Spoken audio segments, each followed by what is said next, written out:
Good evening. I wonder how much time you spend thinking about God.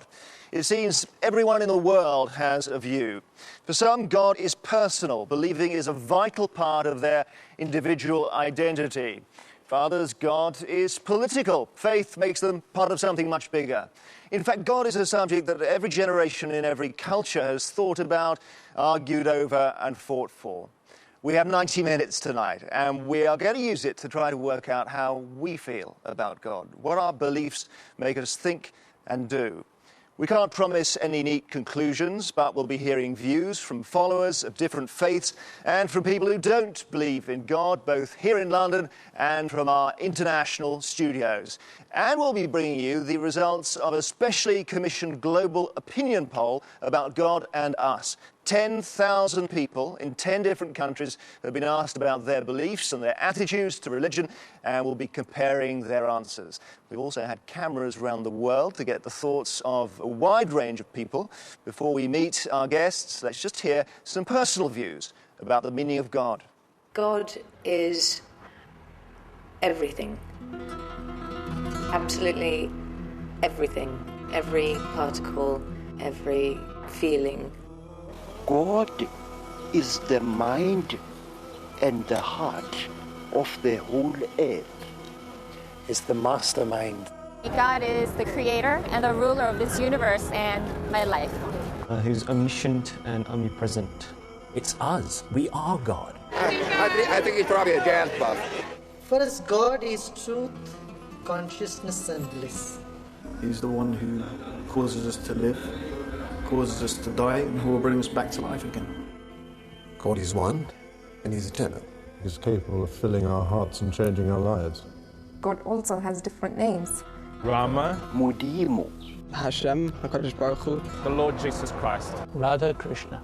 God is some kind of ideological creation. God doesn't exist. God historically has been an explanation for things we didn't understand. God is important to everybody, I think, in our own personal way. Who or what is God? That's the big philosophical question, and if anybody had the answer to that, frankly, there'd be peace all over the world. Well, I suspect we'll get just as broad a range of views from our guest tonight. Here with me in the studio, the Poet Laureate Andrew Motion, the Bishop of Liverpool, the Right Reverend James Jones, Sister Wendy Beckett, who's a Carmelite nun and art historian, neuroscientist Susan Greenfield, the comedian Sean Hughes, and Imran Khan, former cricketer and, in Pakistan, a politician. So just tell us, first of all, if you can, what you all believe, Andrew Motion. Well, I was brought up in a church-going Anglican family, and I went to Anglican schools, the second of which was, in fact, rather developed in its interest in religion. It was originally an Oxford Movement foundation. And during my time there, I got rather interested in Catholicism, which seemed the next natural, logical step. Since then, my faith has ebbed and flowed, and at the moment I happen to be in an ebb situation rather than a flow situation. Jim Jones, are you in an ebb or a flow at the moment? Faith You've is got always... to be flowing, haven't you? Faith is always growing, and for me, faith inspires a care for God's earth, a seeking of justice for the poor in the world, and discovering a purpose for our existence, which is supremely to know that there is a God who loves us and one who forgives us, and he's done that especially through his son Jesus. Sister Wendy, do you feel you have knowledge as opposed to faith? I would not make a distinction between faith and knowledge. But since I think God transcends all words and concepts, I find it almost impossible to speak about God. But with that proviso, I'd say to me, God is absolute reality, and all other realities are relative to that. Susan Greenfield? I would say reality for me is the human mind, and I can't really buy into an entity outside of the human mind that nonetheless would have a mind itself. On the other hand, I don't want to be a typical stereotype scientist who doesn't believe in anything, not even spirituality. I think the human mind in relation to spirituality is a very important notion. Sean Hughes, you were brought up as a Catholic, weren't you? Yeah, but it wasn't really been brought up as well. The whole religion was forced upon me. I had absolutely no choice. I was baptised, without given any choice in the situation.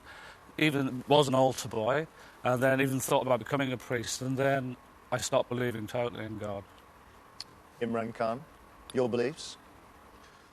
very strong belief in God, and you know, the first person who spoke on that video was that everything is God. Right, well, thank you very much indeed. In our international studios, we have in New York, Jonathan Miller, broadcaster and opera director. Jonathan is an avowed atheist. Also, there is Dr. Richard Ladd, who's a Southern Baptist, one of President Bush's religious advisors. From North Carolina, we have Ariel Dorfman, the Chilean playwright. He's agnostic. In South Africa, Johannesburg, we're joined by the eminent Nigerian Cardinal Francis Arunze, a strong contender to be the next Pope, we're told. With him is the South African musician Tunokwe, who was brought up as a Methodist, and others too. We'll be meeting them in a moment. But first, let's look in more detail at our unique global survey carried out for the BBC by the independent pollsters ICM. 10,000 people across the world were questioned in December and January. These are the countries: America, Mexico, Nigeria, Israel and Lebanon, you could just see in that circle, India, Russia, South Korea, Indonesia, and last but not least, Britain there. Well, we started off by asking whether they have always believed in God. Nigeria, Indonesia, India and Lebanon, these countries, all strongly religious, polled above 90%. Then Mexico, America and Israel, all reasonably high. But then, watch this, there's a huge drop to the UK. 46% only said they have always believed in God. Russia and South Korea, even lower. Let's have a look at the UK results now in a little bit more detail. We broadened our statement to include not only a belief in God, but also belief here in a higher power. This is the UK figure. A third of respondents still said no, can't sign up to that. Still with the UK, what happens when we broaden the definition as far as possible? We ask, do you believe in God, higher power, or some sense of spirituality? More people were prepared to sign up to that, but it's still a full 16%, that's 1 in 6 people in the UK, said no. Back to the big picture now.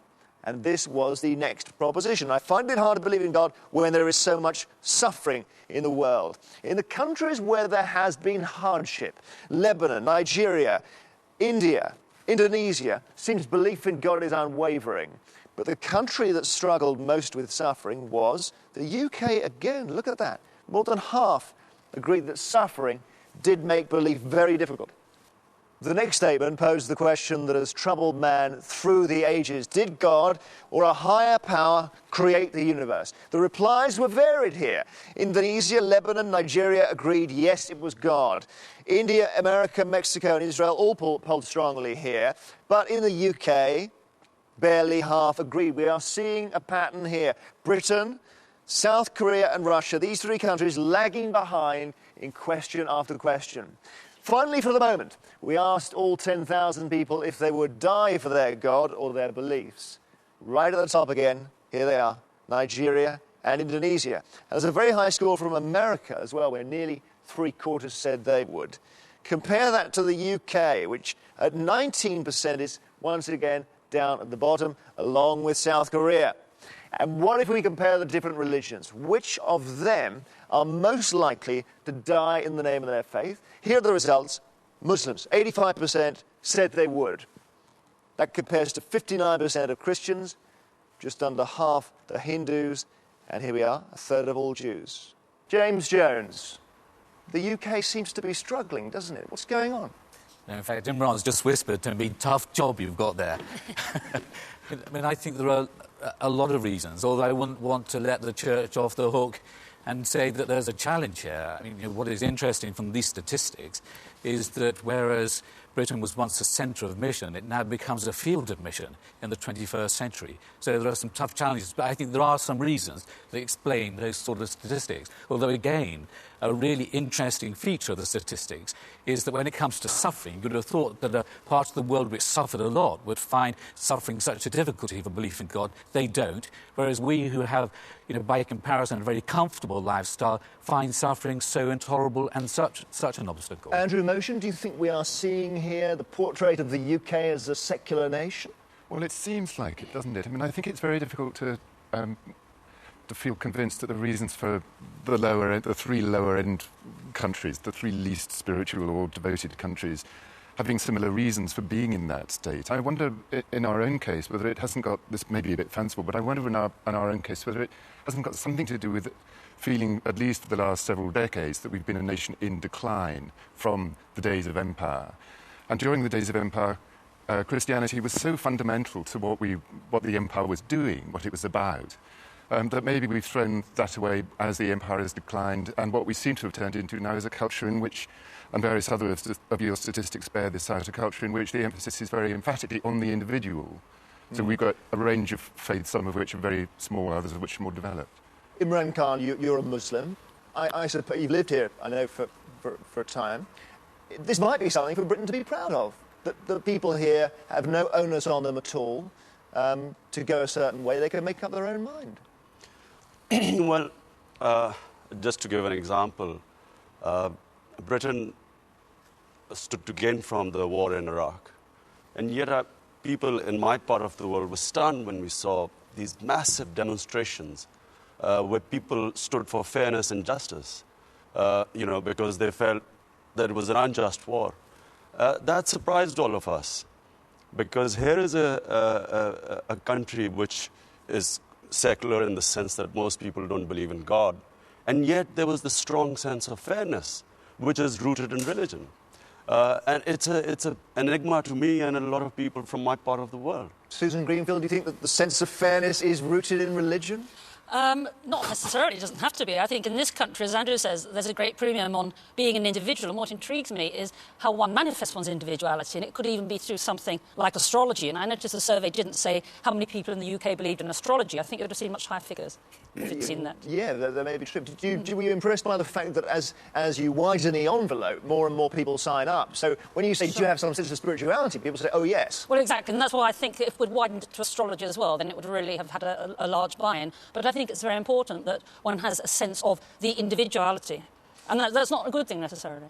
Is individuality a bad thing for an institution, James Jones? Well, I think it can be. I mean, I think we've got to set this in a context in this country where people are voting with their feet and not joining institutions in the way they once did. And certainly the church suffers from that culture of the individual and that sort of consumer society. I mean, that's not to let us off the hook. It's a big challenge. But I think these cultural contexts are things we've got to recognise. And as someone once said, the danger is when you start to believe in nothing, you'll believe in anything. Chesterton. Let me ask Jonathan Miller on that note. Jonathan Miller in New York. The very, very big picture of our poll, Jonathan Miller, is that there's a huge majority for God. How do you feel about that as an atheist? Well, first of all, let me say I'm extremely reluctant to use the word atheist, not because I'm ashamed of it, but because I would never use a special term to describe my disbelief in witches or fairies. And the notion of atheism is something which has actually been thrust on those who actually have never entertained a thought for God. It's a badge, it's a label which I, as we now, have to lay claim to, simply because it would be shameful to deny it. So, yes, I'm an atheist. I don't believe in God. I don't even know what people are talking about when they use that glottally stopped monosyllable. It's never entered my thoughts. I was never introduced to it. Unfortunately, no one got to me before my cognitive immune system got working. So therefore, it never played a part in my life. And I think, in contrast to this program, where you have an unrepresentatively small number of people who are like myself, there are enormous numbers of people who simply have never given it a thought, even for whom disbelief itself is scarcely attended to.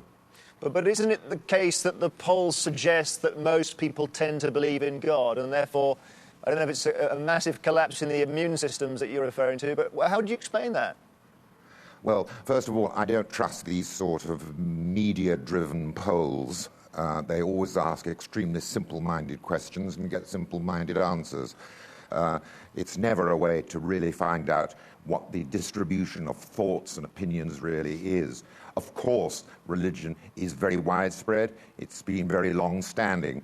I think there are extremely complicated explanations to account for the existence of religion, and also for the developments and changes that have taken place in religion, and for the fading of it in certain places and the intensification of it in other places.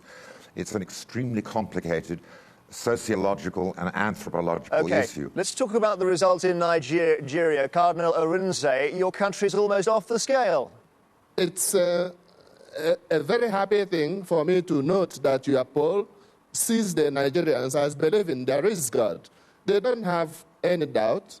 Suffering there is, but joy also there is. The Nigerians do not see only suffering. They also see joy. And they have no doubt about God, whether they be Christians or Muslims or followers of African traditional religion. They believe in God. They are sure. Okay, let me turn, if I can, to Tunokwe, who's sitting next to you, who's South African. We mentioned she was brought up as a Methodist. Tunokwe, did you find yourself turning to God under apartheid in South Africa? Well, as an African, we were taught that there is God, Umvelingangi. It's someone who appeared first, and that stayed with me. Even when I could see that the people who brought Christianity to our country were the oppressors, I still stayed there with the belief that God is there, and I still know, now I know that God is there.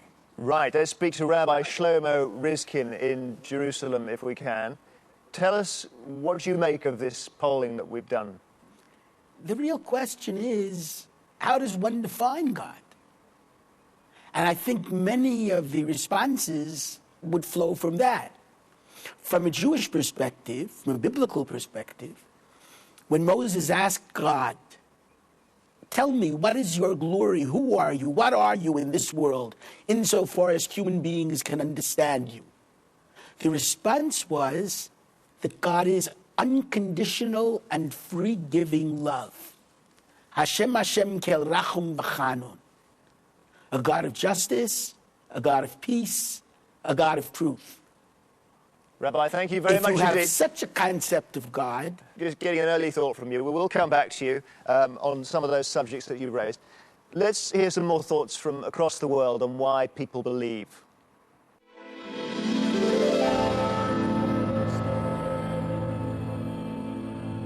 I was born believing in God. It's almost woven into my psyche, into my DNA system, into my chromosomes. Everything for me is evidence-based. I can't believe that's something that hasn't got any evidence to prove.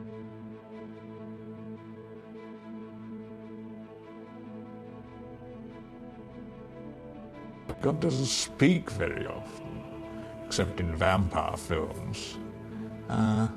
He doesn't intervene, therefore I doubt he's there. At once I was a crippled child on a wheelchair. But today I can jump and shout and sing and praise his name. That is why I believe in him so much, and that is why I always give glory to him. I saw this dried packet seed, been in the store for maybe 10 years, and then something bloomed. And I thought, there's your proof, you know. How can anything from this dry thing, it's just so unbelievable. I was once at an extremely low moment for various reasons in a very small airport, a very long way abroad. And I desperately needed somebody to talk to. And I bumped into somebody I know from my hometown. Now, it was probably just one of those things people put down to as coincidence. But those sorts of incidences have happened to me time and time again in my life. And there is a sensation that somewhere, somehow, you're being looked after.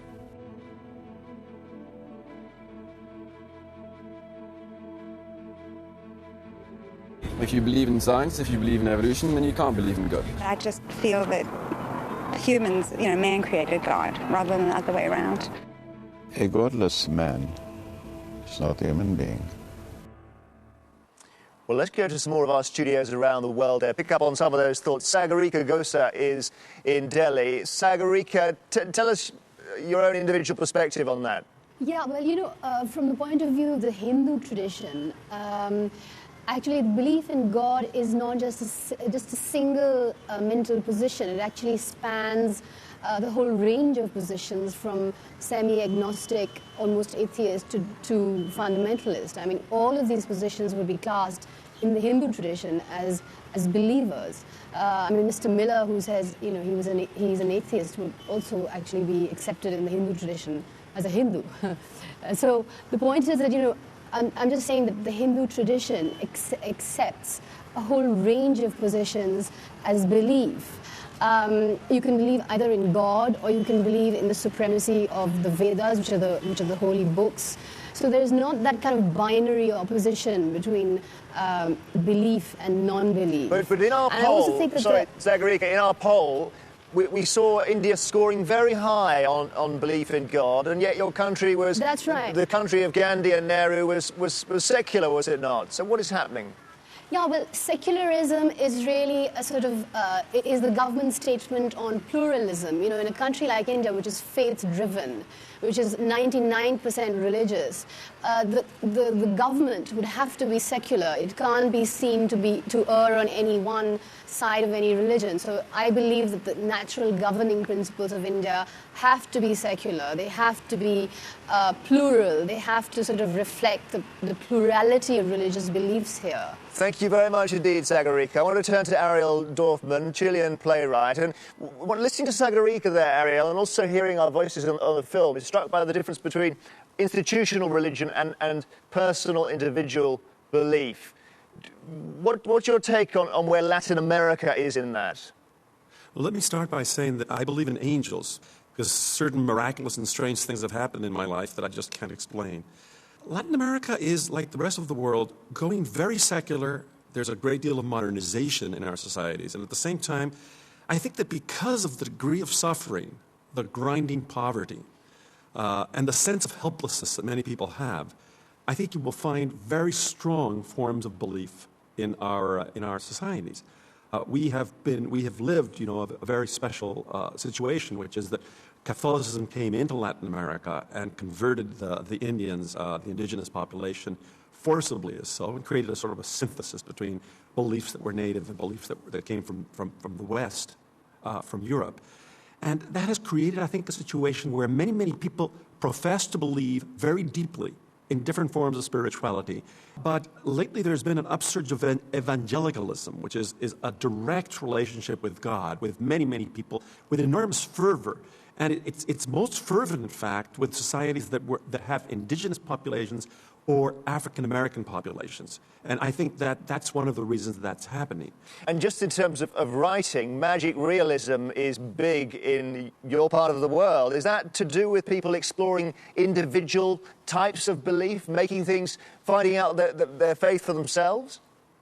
I don't think so. I think that what you call magical realism, I don't like the term very much, has to do with the fact that in Latin America, because we live in a society where everything is so frustrating, where we are unfinished societies in some sense, we believe very much, especially writers and the popular sense, we have imaginary universes that we accede to constantly.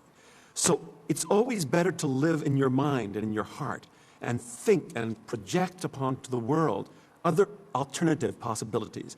And those many possibilities, that pluralism of the imagination, I would call, the compassionate imagination, is what I think creates most of the great art that comes out of Latin America. I don't think it has to do directly with God. I mean, unless you want to call that God, if you want to call that God, that we are able to imagine wonders, then I certainly believe in God. But I believe in the imagination. I believe in the capacity of people to go beyond their suffering by joining with others in imagining alternatives. There are other worlds that are possible. Thank you very much indeed. Want to explore now some of those poll results in South Korea, and listening in Seoul is Professor Hae-Jun Yoon, English literature professor. Were you surprised that South Korea was bringing up the rear in so many of those questions about faith? Well, I must say that I am surprised, because as you may have seen in the past World Cup, contention, we Koreans really hate to lag behind any international competition with other powers. And we have this honor of lagging, behind and being perhaps the lowest in all these polls. And it may be a surprise for many people involved in religious institutions in this country, because, for instance, the Christians here would want very much about the fact that every third Korean is a Christian, or supposedly they would say so. So obviously, either the institutions here have become secularized themselves, or people believe in something else besides what they, other than what they claim they believe. And my personal view is that they may be going to churches and temples or whatever, perhaps out of habits, and as a part of kind of a middle-class lifestyle in society. Let's say among these prosperous urban middle-class people, going to churches would be perhaps part of the thing to do, rather than, as a way of searching their souls and looking into their spiritual matters. Let me bring in Brother Mushim, who's sitting next to you, and ask you, Brother Mushim, what you think is going on with this poll showing South Korea at the bottom? Yeah, actually, I was surprised to see that because it appears to me that, at least outwardly, South Korean people are very religious compared to other countries. But what I have seen is that this religion is rather practical. It's not so much faith-based as based on a practical need to get to the truth of things and find solutions for problems that people have in their everyday lives. And so people use religion, especially prayer, to find solutions to problems that appear in their everyday lives.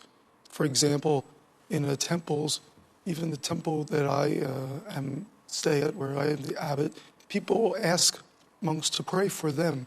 They will especially ask us to pray for their children when they're taking exams to get into university, and for many different reasons. Thank you very much. Let's move to New York and Dr. Richard Land. And one of the things that's come out of that poll is that the UK and the USA may be bedfellows in lots of ways in the political world, but we don't seem to think alike on God. Well, no, and that's not a surprise to me. I lived in the UK for 3 years when I was doing my PhD in theology at Oxford, and the thing that shocked me the most when I got to England was the comparatively lesser role that religion played in the society. That surprised me, since you have the Church of England. And I think that as I've visited back in the UK, I go back to the UK at least every other year. Since then, I've discovered that the differences have accelerated. We get lulled by the fact that we speak a similar language into thinking that the UK and Canada and the US are very much the same, and in many ways they are. Perhaps the way in which they are most different is the degree in which religion plays a very important role in a higher percentage of the population's life in the United States. We actually have some further polling evidence to show you on that, Richard Land, and I want to go back to the poll because we wanted to find out why people started believing in the first place. We asked if they'd been encouraged to believe in God by somebody outside the family. Now, more than half the Americans we spoke to said yes, they had. What about here in Britain? There doesn't appear to be much encouragement going on. Less than a third were influenced from someone outside the family. There's another big drop down to Israel, and then another drop to Mexico on just 2%. Now, just looking at that, you'd guess there's maybe a lot of evangelizing going on in the USA, whereas in Mexico, your beliefs are something handed from the parent to the child. Next, we asked if people had studied religious texts, and once again, it is America that leaps out. More than three-quarters said they had. The nearest country to them is Nigeria, but they're a full 27% behind, with Britain polling third at 42%. So, without being unfair on the UK, we seem to be saying we don't believe in God, but we know an awful lot about him. Down at the bottom, Lebanon, Mexico, and Russia, just taking up the rear of the poll there. But Richard Land, back to the USA. Are we describing in our poll there a culture of conversion? I think you're seeing a description or the result of a culture of free speech, which includes faith. I think a high and growing percentage of Americans are described as evangelical Christians, and part of being an evangelical Christian is wanting to share your faith as an act of love. This is very important to you. You want to share it with others in a non-coercive way. In the last 20 years, evangelicals have surpassed the old mainline Protestant denominations in terms of actual membership and continue to grow. Another thing I found very surprising when I went to Britain, it was considered to be just not quite the proper thing to do to talk about religious matters with someone unless they invited you to do so. To me, that was a cultural difference. And it's true in some parts of the United States as well. You understand, of course, the United States is a very diverse country, and evangelization and comfort level with talking about one's personal faith would vary widely within different sections of the United States. Let me bring in Jonathan Miller sitting next to you on that very question. What's your comfort level with America's evangelization? Well, I'm always disturbed by extremely intense religious feelings, particularly when it's closely associated with political commitments. One of the things that disturbs me about the United States is the association of religion with patriotism, the idea somehow, and also the insistence that it's to do with morality. You see, I don't think notions of fairness and decency arise from religion. They may be associated with some of the educational institutions that religion has established, but I think fairness and so forth is a developing notion which comes out of increased understanding of our relationship one to another, which doesn't really depend on a belief in God. What I am disturbed by in the United States, as indeed I'm disturbed by it in the Muslim world, is the association between intense religious belief and intense nationalism. This I find really rather distressing. Bishop James Jones. Well, I think in that conversation between Jonathan and Richard, you saw the cultural differences. And it is true that in England particularly, there is a pragmatism, a tolerance, and a suspicion of too much enthusiasm in public life and especially in religion. So I think there are genuine differences. I think also, touching on the South American and South Korean experiences, modernism and the modernization of society and materialism, I think, has also affected our society. And I think materialism does dull the soul. It's like quenching your thirst with salt water. The first gulp may be great, but it leaves you craving for more. So I think there are questions we need to ask about our society and where its soul is today and how the soul can be fed, because I don't think we're feeding our soul in Britain today. Wendy Beckett, what is the question there? Well, Jeremy, I'm in a state of almost terminal frustration because speaker after speaker has made me want to leap up and say, no, you've got it wrong. And I think the fundamental problem is the use of words. People are meaning various things by the same word. There is no real meaning for God. It's a non-word. And where some people are thinking of something firm and solid, others are thinking of something nebulous, a feeling. Coincidences are good, so God is somehow there. I don't think you can talk about God because you can never have concepts. In essence, it's a cop-out, really, isn't it? What? It's a cop-out. God means everything, it means nothing. Well, I don't say God means everything and God means nothing. I think you know that God is if you live in a way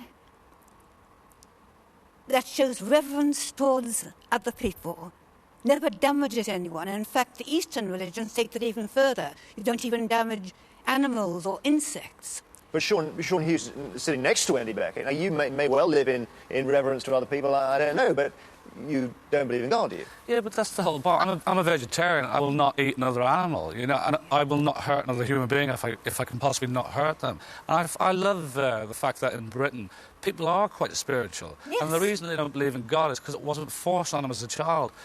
Places like Nigeria, those kids, they can't go against their family and go, no, I'm not believing in God anymore. They'd be thrown out. They have no choice whatsoever. No wonder the figures are so high in Nigeria. They have no choice whatsoever in what to believe in. That's the whole point, you see, of the uselessness of words and of surveys.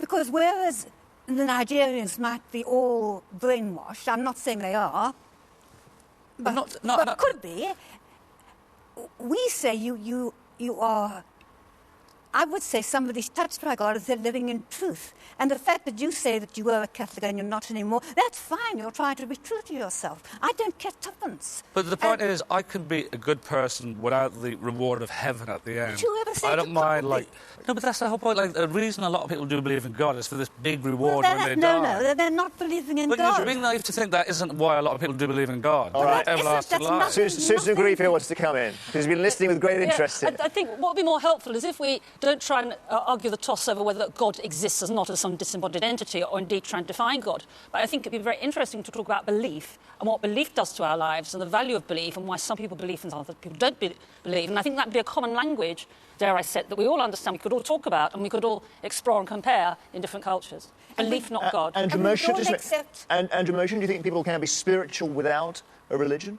Absolutely, I think there's no question about that. And I think all these, the three last speakers that we've been listening to, though they may not appear to be doing it, are in fact saying something rather similar to one another, which is that there is an opportunity to ask the big questions and to try and devise a structure for thinking about the big questions within. What are we doing here, and what happens next? What is it that makes us what we are? All these are things which are absolutely primitive to human nature all the way around the globe, it seems to me. And the great advantage that Orthodox religions can give us is, as I say, to give us a kind of structure to think about it in, but you don't absolutely need that. No. Well, let's go back to our 10-nation opinion poll. We are going to see how people answered questions on prayer next. And we asked everybody in our survey, how often do you pray? That was the question. If we compare religions here, there are, again, some surprising results. 85% of Hindus and 83% of Muslims said they prayed on a regular basis, but less than two-thirds of Christians signed up to that, and barely a third of Jews said they routinely prayed. And strangely, of the atheists we spoke to around the world, nearly a third admitted to praying at least sometimes. If we look at the country breakdown for prayer, yet again, it's Nigeria who are at the top of the list of countries who say they pray regularly. You won't be surprised to see these three here. There doesn't appear to be much contemplation or reflection here in the UK, though. Less than 30% admit to regular prayer, and even fewer in Russia. In fact, nearly a quarter of those polled in Britain said the only times they felt compelled to pray were at special religious events, such as marriages or funerals. No other country was so reliant on special occasions for prayer. Well, Sagarika Gose in Delhi, is it your experience that the Hindus do pray more than any other religion? The majority of people pray. They pray because life is hard here. There are areas of anarchy. There's often no redress. There's tremendous poverty still, huge disparities. It's often a monstrous sort of disparities between rich and poor. So life is hard. There's a lot of suffering, and God provides psychological solace. I think the hardships of life here definitely draw people to religion, and also because it's so easy. You can pray wherever you want, wherever you are. You don't really need to go to a temple. You don't really need to have the right prayers. You can just sit under a tree and talk to God. I mean, so that's why I guess most people pray, yeah. Well, tell us then, Rana Kabani in Paris, about prayer for Muslims and how that works. Well, it's, of course, one of the major pillars of Islam, prayer. So a devout Muslim has to pray 5 times a day. Except it always strikes me as being very interesting to be in a commercial center anywhere in the Muslim world. For example, I was in downtown Damascus yesterday on the biblical street called Straight, and I was struck that at 12 o'clock, all the shops closed and all the men went to pray in the local mosque. So it's as though these two human impulses between commercialism and consumerism and spirituality are met by this ritual of daily prayer. Imran Khan, what kind of experience is it for you? Well, I pray, and I pray, one, to thank God for everything He's given me. And secondly, it's always asking for the right way, to seek the right path. Because Islam is a constant reformation of character. That constantly you're trying to improve yourself, control your animal instincts, become more selfless. And so praying is a constant effort to move towards the right way. And do you wear a certain thing? You face a certain direction, or what? No, yes, we all face Mecca when we pray. And we just wash ourselves before praying. Do you address God informally? No, it's, the subject of God. I mean, everyone has a different idea of God. But the Islamic concept is that, the human being was not meant to understand, God, because it's, the moment you put a figure on God, or you make him into any sort of human being, then his power cannot be imagined, because nothing happens according to us without the will of God. So therefore, there are names of God, 99 names of God, which describe him. Rabbi Shlomo Riskin, our polls suggest that barely a third of Jews routinely pray. In Judaism, we are a religion, but also a nationality. There were certain historical seminal moments that formed us as a national entity. Our freedom from Egypt, for example, and the importance of freedom as a value. What we believed was a revelation at Sinai, the Ten Commandments and morality. The third festival, a festival really of the Holy Temple, which speaks of peace for the entire world. These three historical moments are familial celebrations that I would say 85 to 90% of the Israelis maintain. But what about prayer, they don't Rabbi? See it. What about prayer? Part of these celebrations are prayer. That's what I'm trying to say.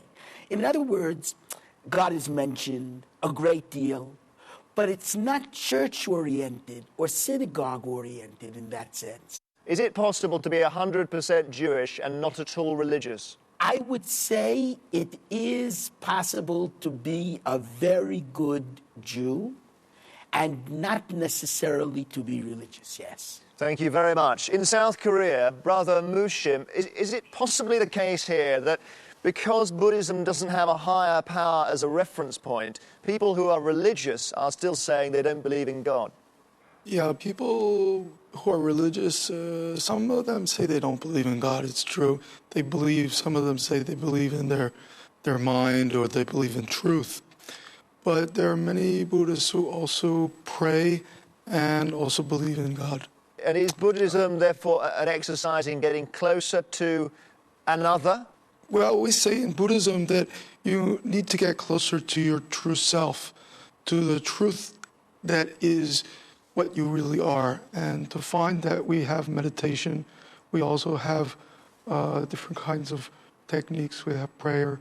But that's a kind of requires some very close examination, and it requires a great effort also. Tell us about you, Sister Wendy. How many hours a day do you pray? Here again, I think I have a problem with words.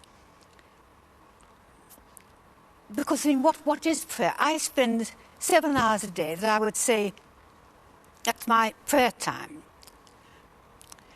But when I then turn to reading or to cleaning the sink, prayer hasn't stopped. It's just taken another form.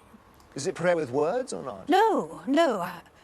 Words are useless except when you're praying with other people, when you have to have some words that you can be joined. But I've never been able to use words in prayer. So what are you doing when you're praying? You're surrendering yourself to God, which every Muslim would understand, and you're letting him take possession of you. But that doesn't stop when you rise from your knees. It goes on. I can think of this is a form of prayer. Everybody here is praying because they're trying to be truthful. They're trying to let light in, and to me that's prayer. Ariel Dorfman, are you praying at the moment? You mentioned your angels earlier on. No, I think the angels are leaving me alone at this moment so that I can wing it on my own, let's say. I just returned from a long trip into the Chilean desert. It's the Atacama, it's the driest desert in the world, and to do a book there. And even there, you find, in the middle of the desert, you find little tiny temples, sort of little sacred rocks that are put together, called animitas, little souls.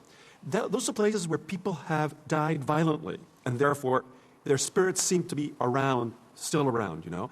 And you will find that people constantly tend to that. They will stop there and they will pray to that spirit. There is the sense that these spirits or these dead people will act as intermediaries between the living and the dead, or the living and the godlike, those who control, who are timeless or outside time and space, etc. We feel at times that the dead are with us, are next to us, and people begin to pray to them or ask them. All right. So it's not that you're only praying to God. Andrew Motion, let's get back to earth with the UK result, which will have given everybody a right smile here, which is that a quarter of people in the UK only pray at special occasions. Do you recognise that? Well, I wonder whether it isn't because that's the only time they go to church. I mean, maybe there is some rather exact overlap between the amount of praying and the fact that when they said in answer to another question on the survey, yes, I go to church, they go at the big moments in their lives. They go for the big hits, for weddings and funerals. And of course, it's certainly true, and everybody will recognise this. Those two church-going experiences in particular are ones which bring us up against very important things in our own lives. So they're likely, in other words, the condition of our relationships with other people and the thought of our own death. So it's very likely that they're going to produce prayerfulness. One thing I would say, though, if I may, to pick up on what Sister Wendy was saying, I'm very taken with the idea of what she's saying about wordlessness. This seems to me very, very important. The great danger, I think, in thinking about prayer is that we perhaps tend to think of it as just a set of requests that we're making to God. Help us, I've run out of money, or my life's fallen to bits, or whatever it might be. Can you somehow show me the way through the mess that I might have got myself into? If that is the only definition of prayer, then it's not very interesting to me, I must say, because at that point it almost automatically begins to sound like superstition to me. If prayer means anything, doesn't it mean something much, much more general, which might, rather importantly, be to do with wordlessness? Sean Hughes, do you ever pray? No, but I find it fascinating because what Imran said earlier on about praying to his God to make him a better person. But I think if you're an unbeliever, you still do that. But it's called contemplation, and that's what all prayer is. But the only difference is I'm having to look within myself to find, to make me a better person rather than to, a God. But if the plane's crashing, do you say, God help? No, because that would be... we could have this debate next year and I could be a born-again Christian again. I'm not dogmatic. I'm not saying that I'm, staying like this. But no, I think if the car crashed on the way home, the last act would be, please forgive me, God. I wouldn't, because that would be totally hypocritical. So can I have a different driver, please? We've been asking people around the world how they pray, and let's hear now some of their thoughts.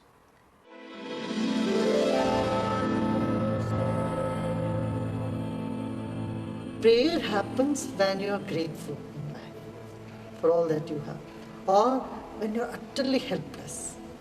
It's not something you impose on yourself. I pray in my toilet, I pray in my kitchen, I pray in my car, I pray everywhere.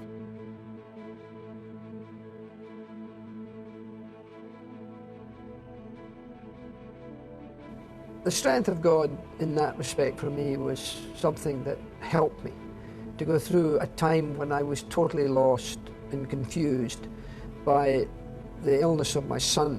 When I'm praying, I just in a different area.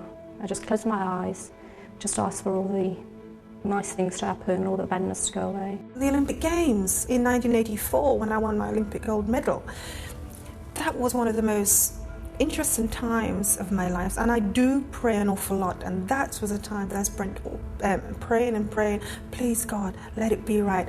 I have prayers answered every day in my life in all sorts of strange cases. Nigeria is in a mess. I mean, if any nation, any community, any race could be saved by the power of prayer, this nation should be the top nation of the world by now. It was the habit in Catholic schools for everybody to pray for success in their O-levels. I personally defied the Virgin Mary to fail me.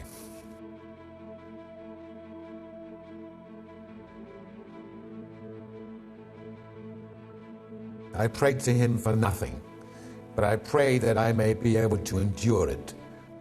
James Jones, what is it acceptable to pray about? About everything.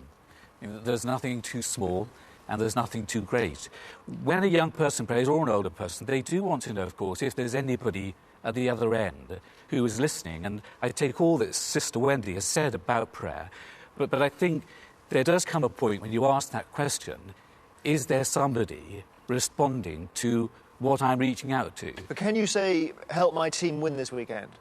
Well, I think you can commit all your life to God and ask God to do what is right in your life and enable you to do what is right in your life. And that is, nothing can be removed from God's care of you. But it's human nature to ask for quite trivial things, isn't it? And how is it for God when somebody in Maidstone asks for help with a job interview and someone in Malawi says, get my daughter a glass of water or she will die? Well, I know. I mean, I remember somebody once saying, when you ask God for something, he has 4 answers. Yes, no, not yet, and you must be joking. Because there are things that we ask for which are impossible. And we can't avoid that. But nothing too trivial. But there's nothing too trivial. Jesus actually said, even the hairs on your head are counted, which was him making the point that God is interested in the very detail of your life, as well as in the grand scheme of things. Cardinal Arunze, how do you explain to your flock in Nigeria that God may not answer their prayers about the hardships they face? I explain to them, God is our Father. God loves us.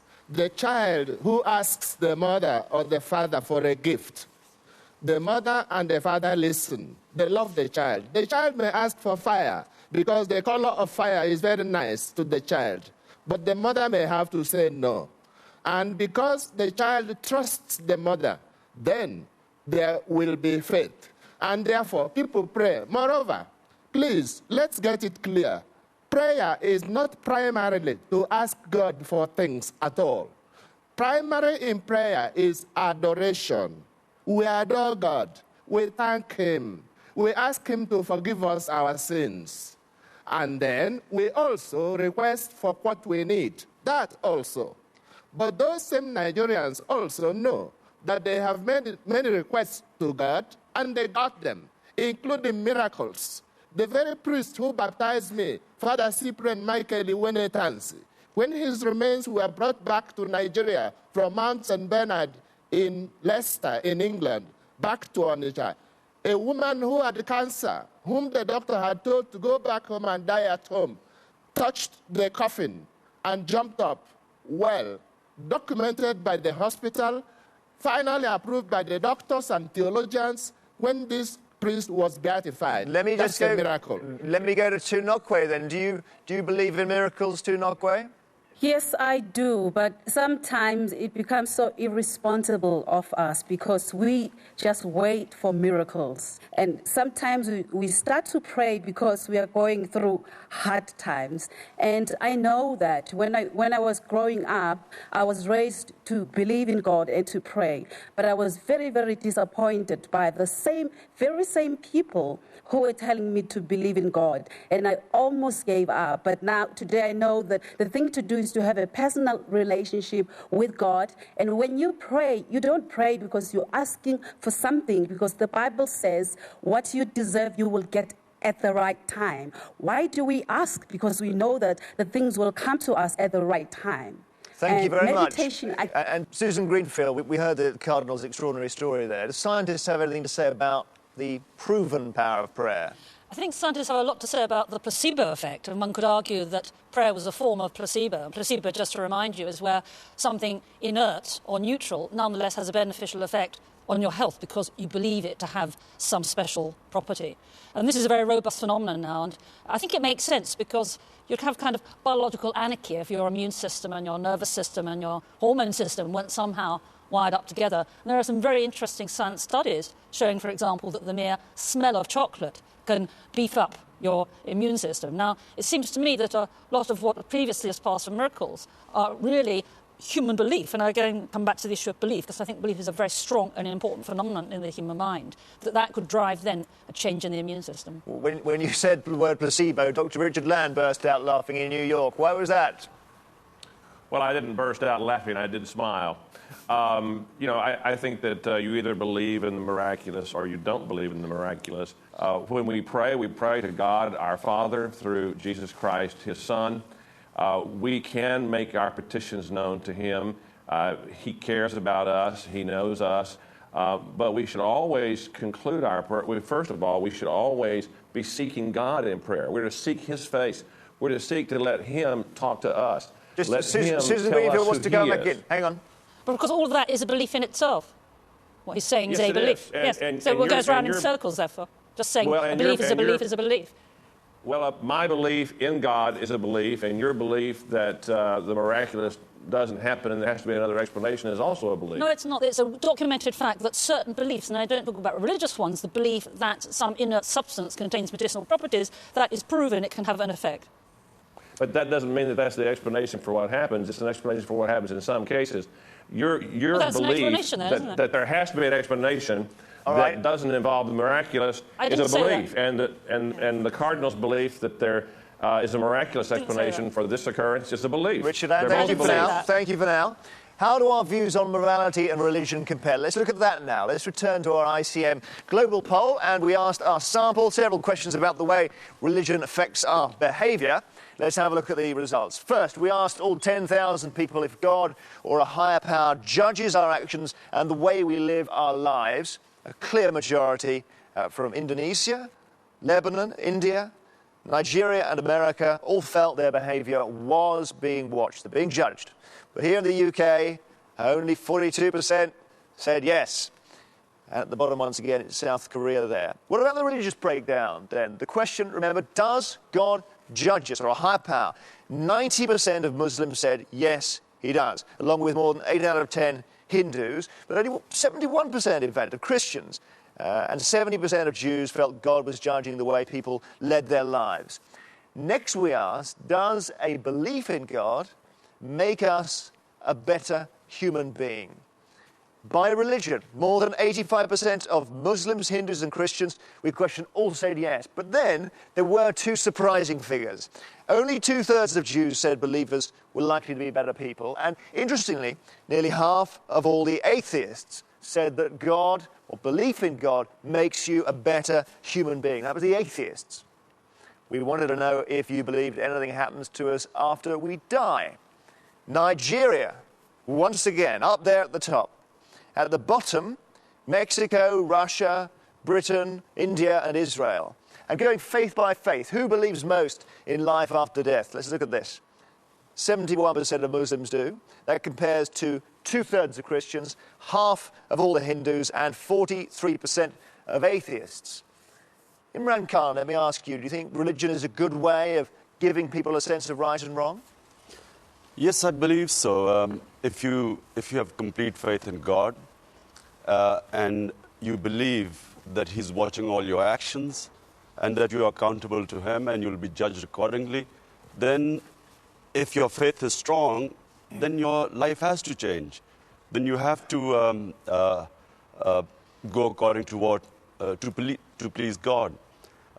And you know, just because some people use religion for their personal reasons, power, does not mean that there are majority of common people all over the world who actually do care about what God thinks and actually lead very moral lives. Ariel Dorfman, let me put that to you. You may not be a religious person yourself, but it's difficult to complain if religions are giving people morality, is it not? Well, you know, I have two contradictory views of this. And the first is that so many wars have been started by religions and organized religions in particular. You know, there has been so much oppression in the name of God and so much persecution in the name of only my God that I feel that in one sense, you know, religion and morality have no relationship whatsoever. On the contrary, they're contradictory one with the other. On the other hand, you know, just as in Latin America, the church came in with the cross and engaged in practically a genocide in relation, or helped the genocide of the American Indians in that sense. At the same time, inside the church, there were figures who were defending those Indians. And the same thing happens today in Latin America, and I would say across the world. So it seems as if in individual cases, there is clearly a relationship between somebody's belief in God and their capacity for standing up for justice and for solidarity with their fellow human beings. But in Paris, Rana Kabani, is religion not quite a blunt instrument for making people more moral? Well, it can work both ways. Religion can make people more moral if you come from a family where religion is interpreted in a social sense, that it's a way of helping those around you, those who are poor, those who are in prison. If it's seen that way, then yes, I think it can make you more moral. But you can be a very moral person without religion. And I think, having lived in Britain most of my adult life, I find the British people very moral without being religious at all. So there is that contradiction between religion and a sense of more fluid morality, which is more to do with our world today. Imran Khan, what are we to make of those Islamic states which practice the wrong kind of morality? The Taliban not allowing women outside, Saudi Arabia cutting the hands off thieves and executing adulterers? Well, throughout the history of mankind, religion has been used to exploit people. But that's not the fault of religion. It's nothing new. It's not a new phenomenon. But I again repeat that certainly in Pakistan, as a politician, having gone all over, common people live by religion and they conduct their lives by religion. And a state, unfortunately, like a lot of developing countries where the state is very unjust, where they do not get justice, where there's a lot of poverty, it's religion that makes them, in a very unjust system, still conduct their lives in very adverse circumstances in a very moral way. And Richard Land, we read from the poll that a lot of Americans think that God is judging them. How do we reconcile that with the image of America as morally decadent, Clinton and Lewinsky, rampant consumerism and a facelift culture? Well, I think that, first of all, a lot of Americans believe that God will judge them, and I think that they are aware that they are going to have to give an account of their lives to a higher power, or to God, and I would believe as an evangelical Christian. But there are a lot of Americans who also think that God is a grandfather. And, of course, you know the difference between fathers and grandfathers. Grandfathers don't spank. Fathers do. And I think that there are a lot of Americans, both religious and non-religious, who really look upon the fact that everything will be understood, everything will be relativized. And I think that you have a very contradictory thing going on in the United States of America, and it's been going on during my entire lifetime, which is the last half of the 20th century and now the first part of the 21st century, and that is America is getting more religious in terms of the personal profession of people to evangelical faith. Catholicism is growing, Mormonism is growing, and at the same time you've had a collapse of any kind of societal moral norm based upon religion, so that people who do not believe or who are casual about their belief have no constraints to do whatever they choose. And so you have both more religious and more decadent at the same time. Sean Hughes wants to come back in quickly. People are not becoming more religious in America because the government are scaring them into being so, because they're frightened of the other side. Because you keep on making them go to war against different religions, so they go, oh, we better become Christians. Let's hold that thought, because we will return to it. And let's hear some more voices we've been listening to. We were asking, is our behaviour affected by what we think will happen when we die?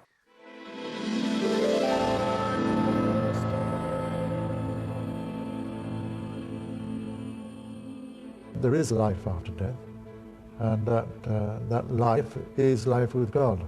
If you make hell on earth, you're going to have hell later.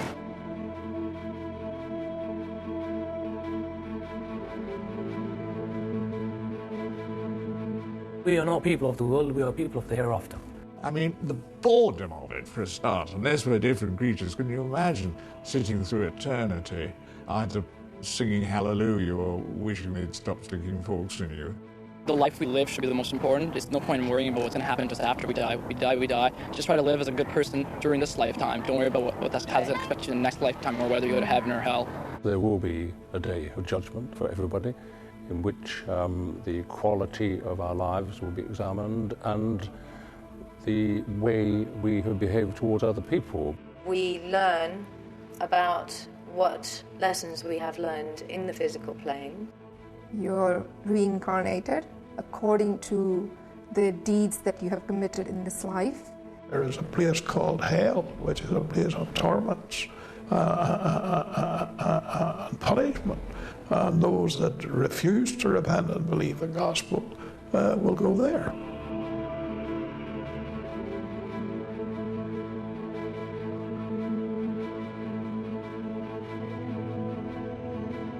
the immortality of ideas, the immortality of influence. That's what matters.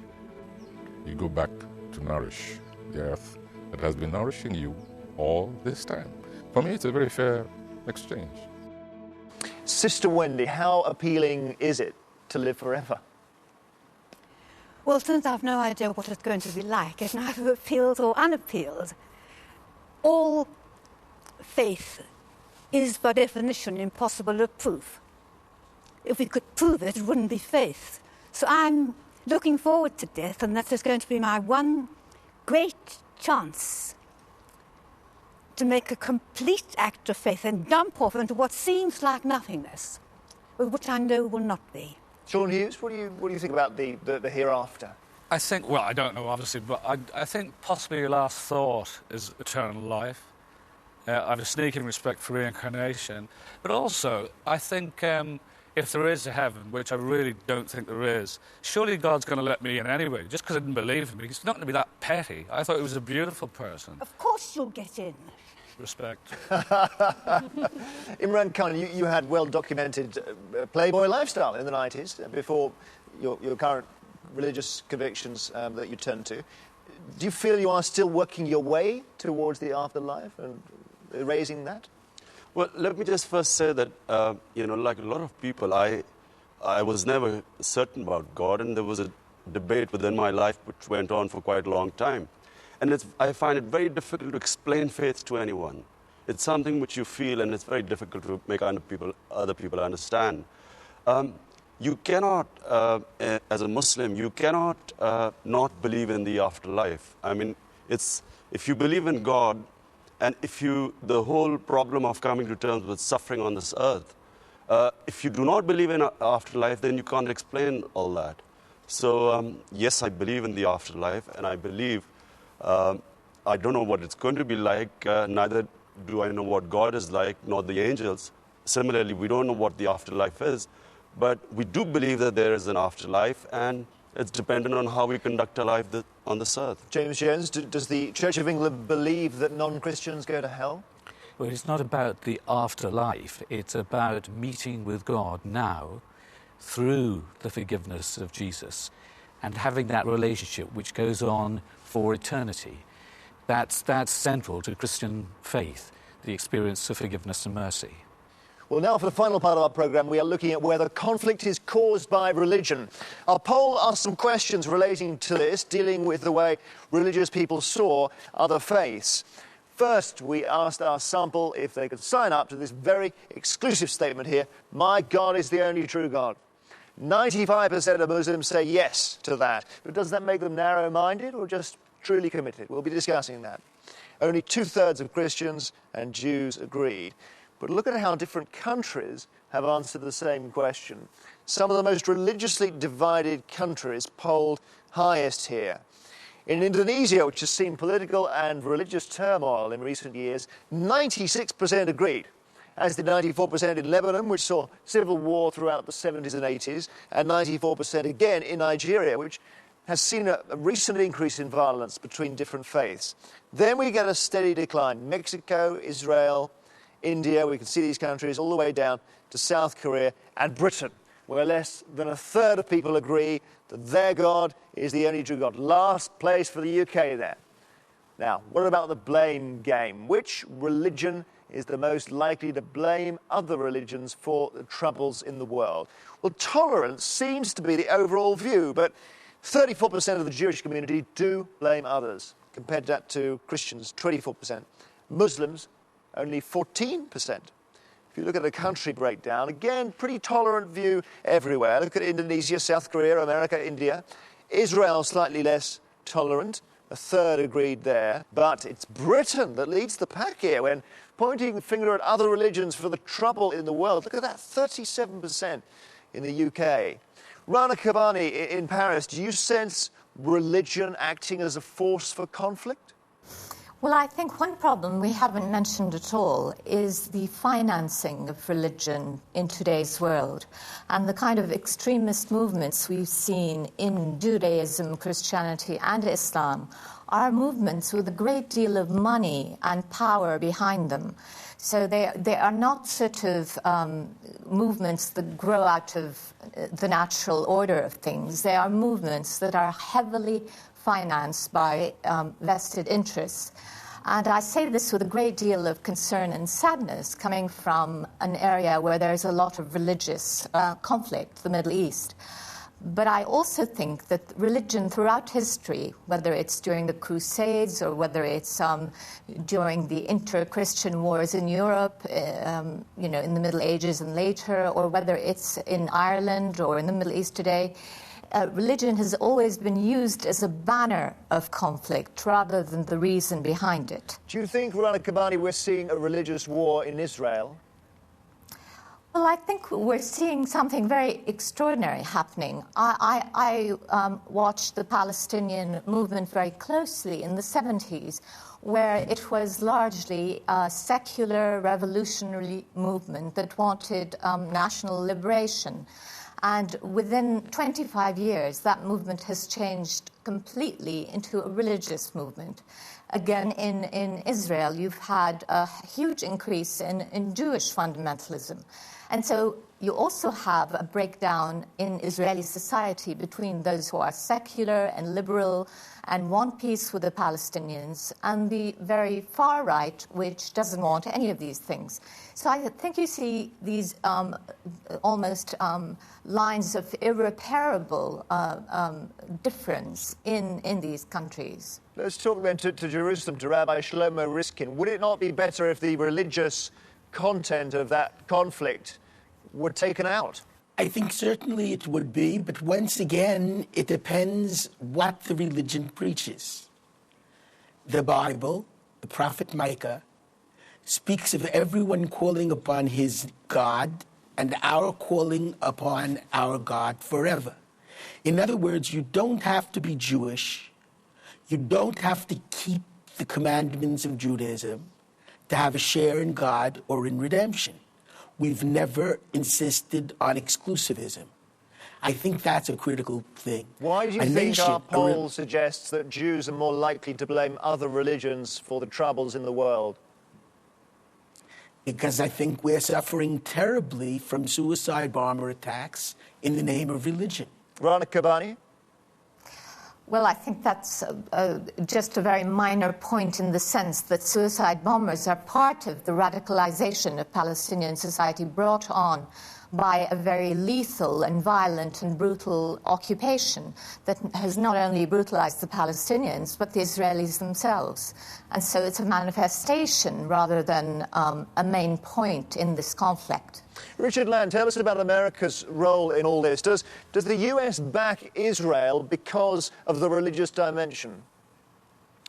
Well, some religious Americans do. That plays a role in it. But, of course, Israel has had the support of the United States since its inception. Truman, in 1948, was as president, went against the advice of the State Department and strongly supported Israel. Israel is a stable democracy in the Middle East, and it's been American foreign policy under Republicans and Democrats of all denominational hues for half a century or more that Israel has a right to live in secure borders in peace. But that's the political. So that's the political point. I'm asking you about the religious point. Whether that comes back to the Bible.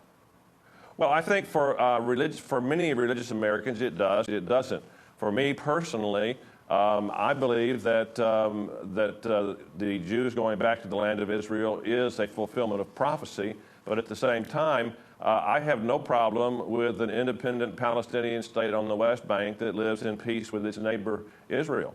Let's go to South Korea again, and Brother Mushim, who's listening to that. What would a Buddhist do to sort out those problems in the Holy Land? Well, the Buddhist perspective is that we are all share the same Buddha nature, and even though we have different views on God and different ideas about how to pray, that fundamentally we all share the same, we can say, God nature. And this conflict comes from our desire, our greed. So this is a matter of material. How do we share the material? How do we live together? That's the way I see it, yeah. Thank you very much. OK, time to hear some views from around the world.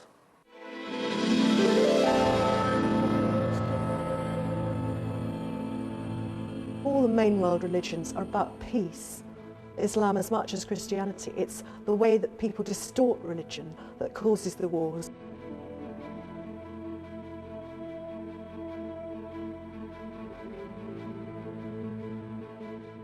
People misunderstand jihad and think that it means that, oh, every Muslim just gets a gun and starts shooting everybody else, and it's not true at all.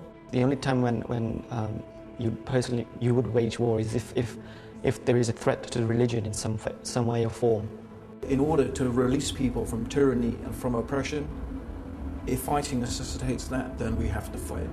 We can use force only to overcome that evil, never for any sort of personal gain.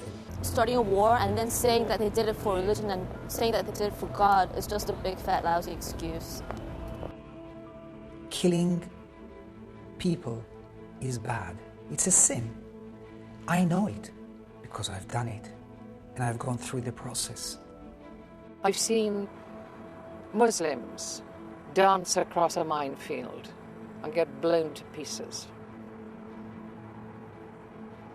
Maybe they were thinking of the reward in the afterlife. They certainly weren't thinking about the conduct of the war.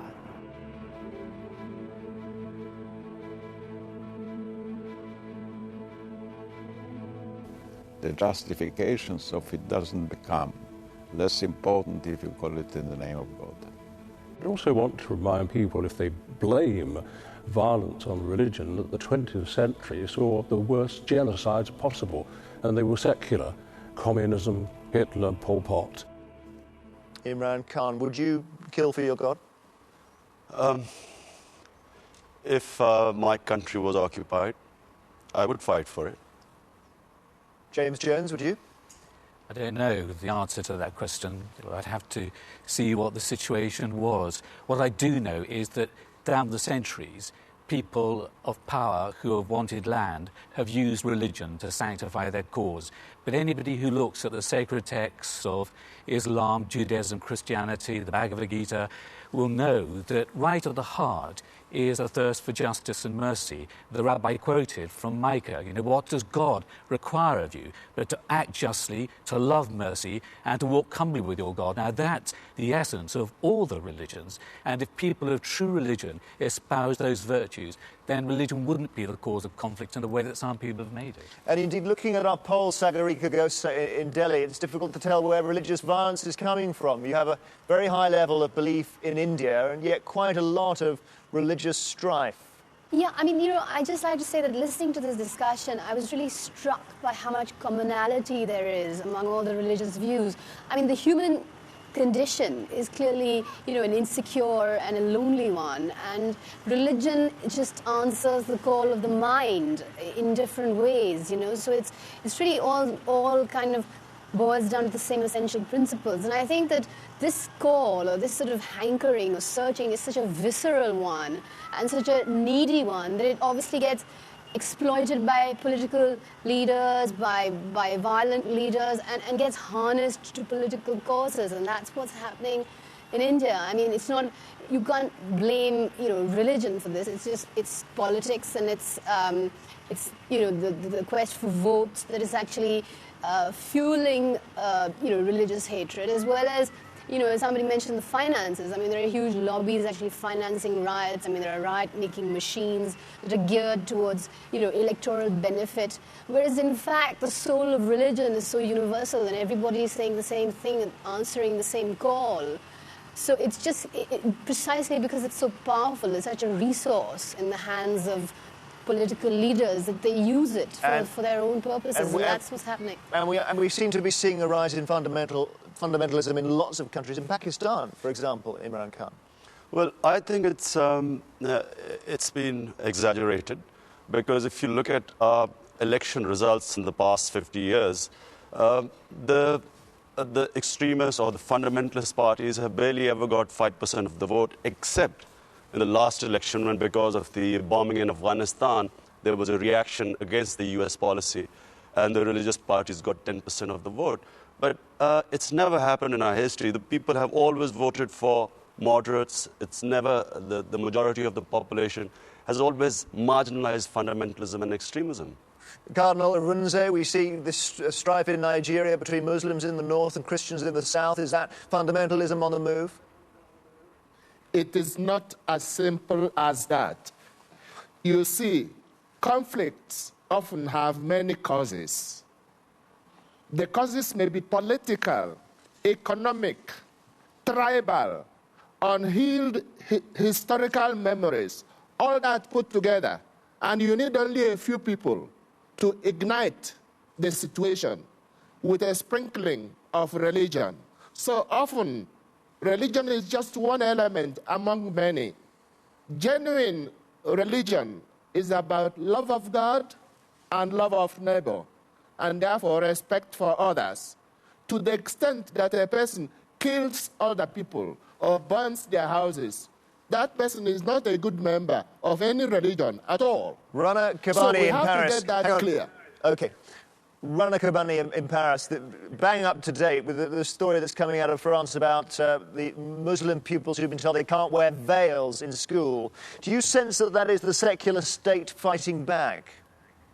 Well, France is a very curious example of a country where people, as individuals, are deeply religious. But the state has a religion which is secularism. And since 1905, when the separation of the church from the state took place, that has been taken very seriously indeed.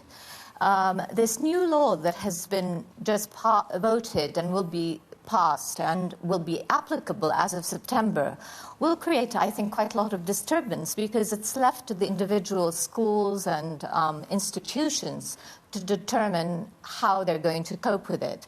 My worry is that there will be a generation of Muslim schoolgirls that will not attend mainstream French school as a result, and also that the law is indicative of a superficial attempt to understand the problem of immigrants, Muslim immigrants in particular. There hasn't been enough investment in the areas where immigrants live. There hasn't been anything done about their colossally high unemployment rates. And so these are the problems that the French state should have really addressed before bothering about a piece of clothing. Dr. Richard Land in New York, do you believe that the war on terror is a religious war? No. No, not at all. It's a war between people who are living by civilized rules and people who aren't. Terrorism is barbarism, and no matter what name it goes under. I know people in America who are followers of Islam, and no one could be more offended by some of the argumentation of the Taliban and some of the argumentation of the Islamic jihadists than they are. This is a battle between a war between the forces of civilization and the forces of barbarism, in which the people who are barbarians say, if you do not agree with us, we will kill you. Well, we are coming to the end now, but we have got one final startling figure from Britain to leave you with. We wanted to know how important God was in your life, so we asked, who is more influential, David Beckham or God? This was just for our British sample. More than a third, 37%, said the iconic footballer does have more sway over their lives than God. So back to our guests with attitudes in the UK like that. What expectations do you all have of the future? James Jones, you sign him up. That's what you need to do. Well, we've got some very good football teams in Liverpool as it is. Thank you very much. It seems to me quite clear that there are three basic instincts, amongst others. There's a spiritual instinct. Most people pray. Even 30% of atheists, we're told, pray. There's a moral instinct. People have a sense of right and wrong. And I think there is a social instinct. People need to love and to be loved. There's a need to belong. Now, I think into those three basic human instincts, faith in God speaks very powerfully. Sister Wendy? Well, when you start speaking about Mr. Beckham and God, I think we've got to get into this imbroglio about what do words mean. What do you mean when you say God is completely irrelevant in my life? you might, in fact, be somebody who's living close to God, you just don't know his name. Andrew Motion, do you think we are replacing God with something else? Is that what's happening? Well, I certainly think it's true that the basic human need to have a conversation about the big issues, to engage with what we might as well call spirituality, with a small s in this context, has always been with us and will always be with us, regardless of whether or not we're signed up to a particular religion. I think it says, is it in Genesis? Certainly in the Bible it says that God put the idea of eternity in our minds. Well, it might not be God who did that, it might even be the DNA that put the idea of eternity in our minds, but that idea will not go away, and if we don't engage with it, others will feel the poorer for that. Susan Greenfield, we're seeing two worlds, aren't we? We're seeing a huge faith in some countries, and then here it's slackening off. Well, I think there is a common factor, and I think I believe in that factor, and that's belief. I believe in belief. Now, belief can be religious or it can be non-religious, but what they have in common is that both religious and non-religious beliefs will drive you to war. They could make you better. They might dictate your life, and it could be a belief in the individual or in certain secular values like David Beckham, or it could be a religious belief. And I think what is very interesting is the power of belief in our lives. Sean Hughes, has the power of belief increased in the last 90 minutes? Well, I found out I was a Hindu earlier on, which is fantastic as a non-believer. But no, I think, I love all these people, you know, but I just wish they get back to what religion is about, which is love of mankind. And get rid of the fundamentalists in the sense and let the level-headed people start controlling the churches. And I think with people like Sister Wendy, this is actually going to happen, because I do love this woman. Imran, maybe one of the things we're getting here is that all these religions are roughly pointing in the same direction. Absolutely. The Quran says very clearly that it's God of all mankind. And there's a verse in the Quran which says that had God wanted, he could have made everyone one religion. And so all religions are supposed to compete with each other in doing good deeds and being good human beings. And really that's what religion is all about, being a good human being. Thank you very much indeed. Much to think about and debate, but that is all we've got time for tonight. If you'd like to add your say, visit our website. It's bbc.co.uk/whattheworldthinksofgod, all one word. You can also see there a new poem on faith by our guest, Andrew Motion. Thanks to all our guests in all our international studios, and of course, thanks to our guests here in London as well. And to you, good night.